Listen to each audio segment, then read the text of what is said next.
Next हमारा जो topic है वह है पूर्ति फलन, सप्लाई फंक्शन। पूर्ति फलन होता क्या है? जैसे मांग फलन पढ़ा वैसे ही हम पढ़ रहे हैं पूर्ति फलन। तो पूर्ति फलन क्या है? डेफिनेशन ध्यानपूर्वक देखेंगे और समझेंगे। पूर्ति फलन उन सभी तत्वों को या कारकों को निर्धारित करता है या स्पष्ट करता है जिनके कारण किसी वस्तु की पूर्ति निर्धारित होती है, प्रभावित होती है। ठीक है, तो पूर्ति फलन उन सभी तत्वों को निर्धारित करता है या करती है जिनके कारण किसी वस्तु की पूर्ति प्रभावित होती है। इसका अर्थ है पूर्ति को जो प्रभावित करते हैं कारक। तो पूर्ति को प्रभावित करने वाले कारक मैंने लिखे हैं, और पूर्ति को इसके साथ ही एक क्वेश्चन बन जाता है, पूर्ति को निर्धारित या प्रभावित करने वाले कारक या तत्व बताइए। तो पूर्ति को प्रभावित या निर्धारित करने वाले कारक और तत्व क्या है? पहला, वस्तु की कीमत। तो पूर्ति को वस्तु की कीमत, जिसे पीएक्स लिखेंगे, सेम हमने मांग में किया था। वस्तु की कीमत कैसे? कि यदि किसी वस्तु की कीमत बढ़ती है तो उस वस्तु की पूर्ति भी बढ़ती है। यदि किसी वस्तु की कीमत कम होती है तो उस वस्तु की पूर्ति भी कम होती है। इसका अर्थ है वस्तु की कीमत और उसकी पूर्ति में प्रत्यक्ष या धनात्मक संबंध होता है। जैसे मैंने बताया अभी, वस्तु की कीमत बढ़ेगी, पूर्ति बढ़ेगी, कीमत घटेगी, पूर्ति घटेगी। तो पूर्ति को निर्धारित करने में पहला कौन सा कारक है हमारा? वस्तु की कीमत। दूसरा, संबंधित वस्तुओं की कीमतें। संबंधित वस्तुओं की कीमतों में हम यहाँ पर प्रतिस्थापन और पूरक दो होती हैं, लेकिन यहाँ पर हम बात करेंगे विशेषकर प्रतिस्थापन वस्तुओं की। तो क्या होता है कि प्रतिस्थापन वस्तु की कीमत अगर बढ़ जाती है तो उसका अधिक उत्पादन किया जाएगा। कैसे? कोका कोला की कीमत बढ़ गई तो उत्पादन किसका बढ़ेगा? पेप्सी का, क्योंकि लोग पेप्सी ज़्यादा खरीद रहे हैं। तो हमें मांग की बात नहीं करनी, हमें पूर्ति की बात करनी है कि यदि प्रतिस्थापन वस्तु की कीमत बढ़ गई तो दूसरी वस्तु की पूर्ति बढ़ जाएगी। ठीक है, ध्यान से समझेंगे। कोका कोला और पेप्सी है, कोका कोला की कीमत बढ़ गई तो कोका कोला की पूर्ति नहीं बढ़ेगी, उसकी प्रतिस्थापन वस्तु क्या है? पेप्सी। पेप्सी की पूर्ति बढ़ जाएगी। कीमत बढ़ी, पूर्ति बढ़ी, लेकिन किसकी? प्रतिस्थापन वस्तु की। और इसके विपरीत यदि कीमत घट जाती तो प्रतिस्थापन वस्तु की पूर्ति भी घट जाती, क्योंकि लोग सिर्फ कोका कोला ही खरीदते। तो इसको PR, R for related goods. आगतों की कीमत, पीआई। आगतों की कीमत, पीआई मतलब प्राइस ऑफ इनपुट्स। आगतें क्या होती हैं? किसी वस्तु के उत्पादन में जिन साधनों का उपयोग किया जाता है वह आगतें कहलाती हैं। जब हम किसी वस्तु का उत्पादन करते हैं तो उसके लिए हमें श्रम की आवश्यकता पड़ती है, पूंजी की आवश्यकता पड़ती है, मशीन की आवश्यकता पड़ती है, तो बिजली है उसकी आवश्यकता पड़ती है। तो इस तरह से बहुत साधनों की आवश्यकता पड़ती है।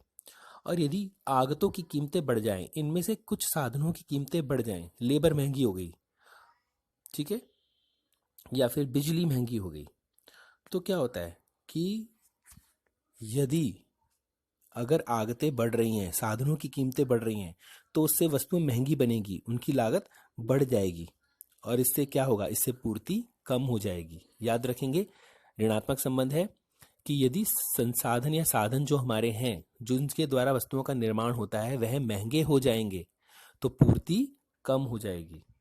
क्योंकि अगर वो महंगे हो गए तो जो वस्तु बनेगी वो भी महंगी बनेगी, और जब वस्तु महंगी बनेगी तो लोग नहीं खरीदेंगे इतना। तो इसका मतलब है कि यदि साधन महंगे होंगे तो उसकी पूर्ति, वस्तु की पूर्ति कम हो जाएगी। फर्मों की संख्या। फर्मों की संख्या n दिखाया है। n क्यों दिखाया है? क्योंकि नंबर्स की बात की जा रही है। तो फर्मों की संख्या, यदि कोई वस्तु का निर्माण केवल एक फर्म कर रही है तो उसकी वह क्या करेगी? पूर्ति के साथ साथ में उसकी कीमत भी बढ़ाता रहेगा। कीमत बढ़ेगी, पूर्ति बढ़ेगी, सिंपल शब्दों में।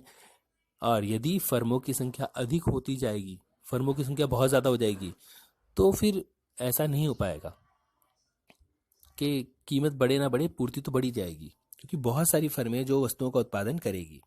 तो यहाँ पर भी वही है, कीमत बढ़ेगी तो पूर्ति बढ़ेगी n के द्वारा। फर्मों का उद्देश्य। फर्मों का उद्देश्य क्या होता है? किसी भी फर्म का उद्देश्य होता है, दो उद्देश्य होते हैं, ध्यान रखेंगे। किसी भी फर्म के दो उद्देश्य होते हैं। पहला है प्रॉफिट कमाना, लाभ कमाना, हर कोई लाभ कमाना चाहता है। और दूसरा अपनी जो सेल्स है उसको ज्यादा से ज्यादा करना, अपनी वस्तु की बिक्री ज्यादा से ज्यादा करना। तो यहाँ पर फर्म के उद्देश्य हैं। तो ये फर्म के उद्देश्य, यदि लाभ कमाने का बहुत ज़्यादा उद्देश्य है, लाभ को यदि बहुत बढ़ाना है, तो इसके अंतर्गत क्या होगा कि हो सकता है कि फर्म अपनी वस्तु की कीमत बहुत ज़्यादा रखे, क्योंकि उसे ज़्यादा प्रॉफिट कमाना है तो वस्तु की कीमत ज़्यादा रखनी पड़ेगी।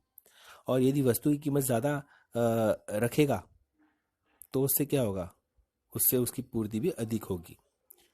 तो इस प्रकार से डिपेंड करता है कि अगर वो अपनी बिक्री ज़्यादा करना चाहते हैं तो बिक्री ज़्यादा करने के लिए क्या करना पड़ेगा, कीमत को कम करना पड़ेगा। तो कीमत कम करने से भी बिक्री ज़्यादा होगी, पूर्ति बढ़ेगी, दोनों सिचुएशन में पूर्ति बढ़ेगी।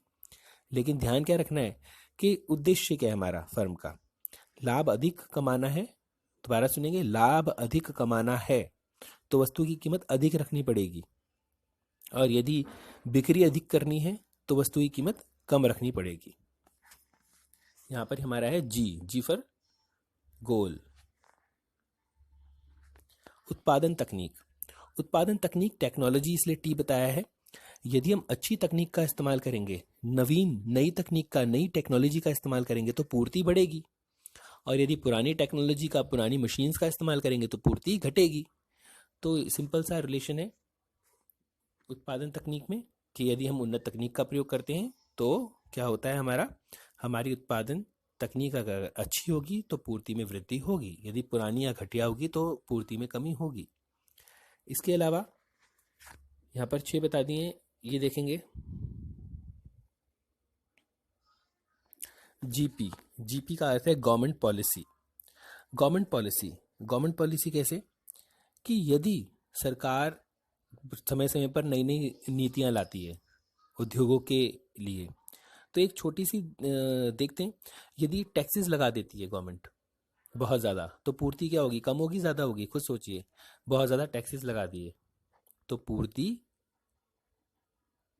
कम हो जाएगी। ठीक है, टैक्सेस बढ़ेंगे, अगर आपके ऊपर टैक्स लगेगा तो आप ज़्यादा वस्तुओं का उत्पादन करोगे नहीं, क्योंकि वस्तुएं महंगी हो जाएंगी। वो टैक्स आप कहाँ से वसूल करोगे, वस्तुओं की कीमत बढ़ा करके। लेकिन यदि सरकार टैक्स कम कर देती है या फिर रिबेट दे देती है, अनुदान दे देती है, तो उससे क्या होगा, पूर्ति बढ़ जाएगी। ईएक्स